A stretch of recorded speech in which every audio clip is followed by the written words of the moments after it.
Il a une Bentley chez lui, mais il vient nous voir avec une voiture bien moins luxueuse pour passer incognito. Non, il ne s'agit pas de Bruce Wayne, mais de Sadio Mané. Et cela ne fait que confirmer ce dont on se doutait déjà. Sadio Mané est vraiment le footballeur le plus humble du monde.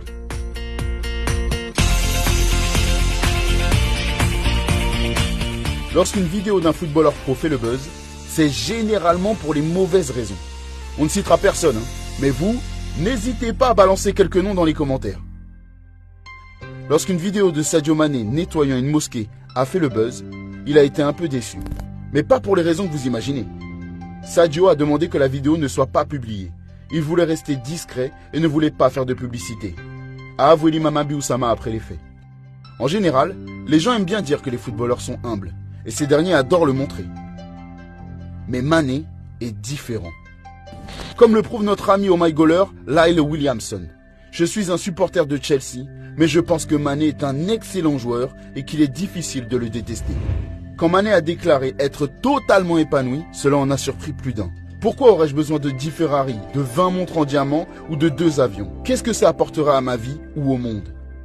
On vit dans une société Instagram où les footballeurs de tout âge aiment étaler leur style de vie luxueux, leur incroyable collection de voitures, leur dressing rempli de Jordans, ou leurs vacances de luxe dans des endroits que nous ne connaissons même pas. En fait, Mané aussi va en vacances dans un endroit peu connu, le village de Bambali. Son village natal comptant une population de 2000 habitants. Sadio n'a pas oublié d'où il vient et fait en sorte que ses voisins aient une meilleure vie que celle qu'il avait. Il a construit une école pour les enfants et une mosquée en hommage à son père. Il a envoyé plus de 300 maillots de Liverpool à Bambali pour que les habitants puissent l'encourager lors de la finale de la Ligue des Champions. Il verse tous les mois de l'argent à chaque famille du village et plus de 40 membres de sa famille vivent dans sa maison. On le surnomme le roi de Bambali, mais Mané n'est pas très à l'aise avec ce surnom. Après avoir reçu le titre de joueur africain de l'année par la CAF, on lui a demandé de s'asseoir sur un trône pour une photo. Et quelqu'un a crié « Le roi !» Mais Mané l'a corrigé poliment.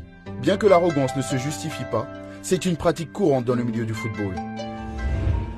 Pourtant, Mané est bel et bien une star. Il a été déterminant dans la Coupe du Monde des clubs avec Liverpool.